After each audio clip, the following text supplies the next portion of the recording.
Welcome sa DRS 2.0. Fresh at nagbabagang happenings ba ang hanap mo? Mga padabarkads man yan o mga trending topics? Pwes, sagutin natin yan. Kaya naman isubscribe nyo na ang ating channel para sa mga nagbabagang balita everyday.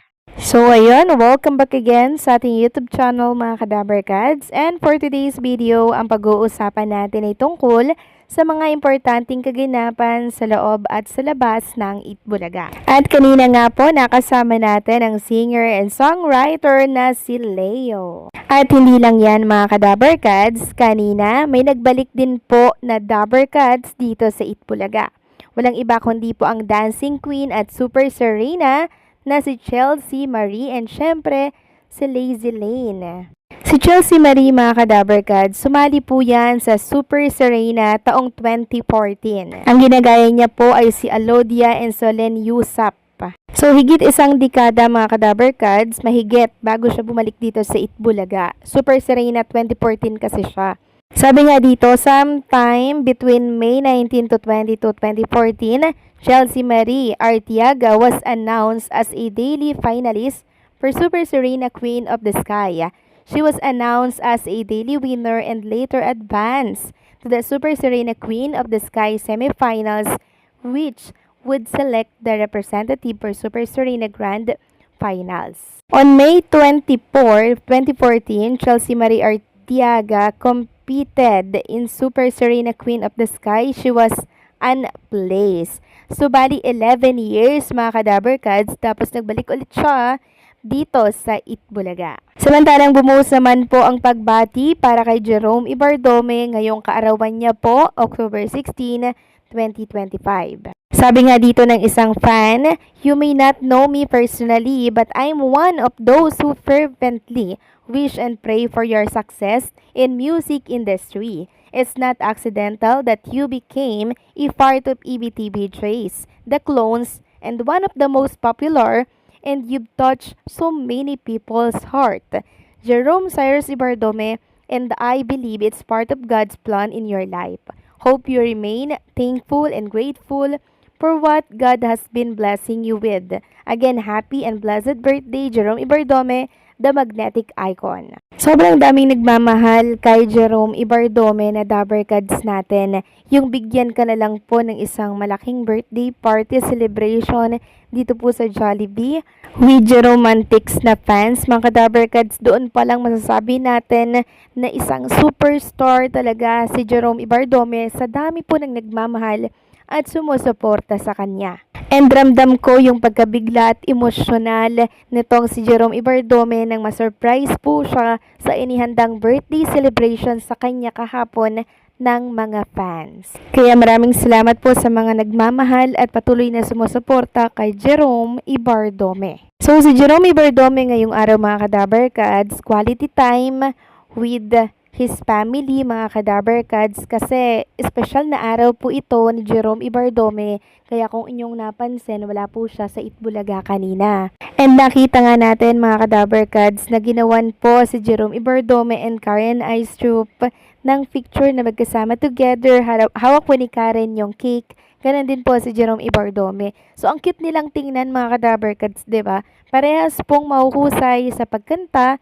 Ngayon nagsama po sa isang picture at nakakatuwa lang makita sila dito mga Kadabarkads. By the way, AI lamang po ito, gawa po yan ng isang fans. Samantalang ilang picture ni Jerome Ibardome kasama itong si Jozara at ang iba pang mga clones, pinakita at pinasilip. Ito po ay from Pinoy Replicas Concert.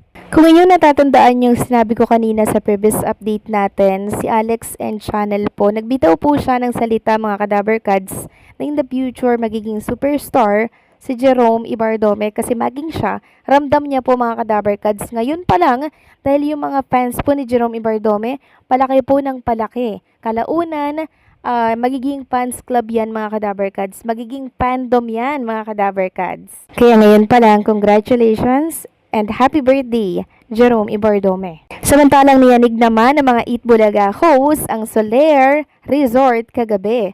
Nag-party-party sila dito mga Kadabarkads. Kaugnay po yan ang selebrasyon ng 40th anniversary ng MTRCB na dinaluhan po ng mga bigating personalidad. Kabilang na dyan, syempre, ang mga Dabbercads natin na si Bossing Vic, si Tito Soto, si Boss Joey, at ang ibang mga Itbulaga host, kabilang din po dito. Sabi nga dito, sa ika-4 na pong taon ng serbisyo, ipinagdiwang ng Movie and Television Review and Classification ang kanilang 40th founding anniversary.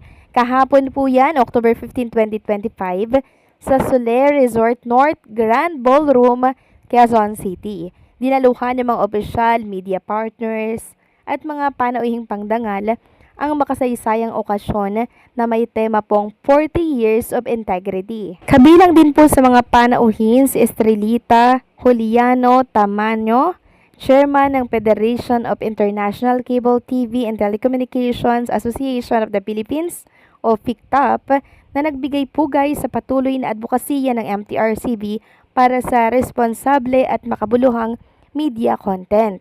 Ang MTRCB ay patuloy na nagsisilbing gabay ng industriya sa loob ng 40 taon, tagapagtanggol ng manonood, at katuwang sa pagpapaunlad ng responsableng media sa bansa. Samantalang congratulations naman sa isang clones natin na nakasungkit muli ng panibagong award. Walang iba kundi po si Lucky M. Robles, Outstanding Singer Performer of the Year, Philippine Award. Sabi niya nga dito, another blessings from our Lord God. Thank you Southeast Asia Business Excellence Awards and Outstanding Executive Awards for awarding me as the Outstanding Singer Performer of the Year. Thank you very much. Salamat pong muli sa lahat ng nagtitiwala at sumusuporta sa akin. Thank you ng marami sa lahat ng bumubuo sa Itbulaga TVJ for the opportunity na binigay nyo hindi lang sa akin pati na rin sa lahat ng clones. Mama Oyo, kung di dahil sa iyo hindi kami makakatungtong sa Itbulaga stage, salamat ng marami. We love you. My family, my friends, Dabbercads, maraming salamat. So muli na namang nagpasalamat si Lucky M. Robles sa TVJ, sa mga Dabbercads, lalo na po kay Mama Oreo na talaga naman pong nag-text sa kanya para po siya ay kumbinsihin na sumalang po dito mga ka-Dabbercads sa clones. Deserve mo, Lucky M. Robles, ang mga awards na natatanggap mo dahil isa kang mahusay na clone ni Gary Valenciano. Samantalang ibinahagi naman po ni Jane Jordan Avina ang kanyang kaganapan dito sa Century Park Hotel, Manila. By the way, late upload na to mga ka-Dabbercads. Sabi nga dito, ni hao, late upload event at Century Park Hotel, Manila. Mag-knock-knock din sana ako baka mahawa ako kay Lucky Robles.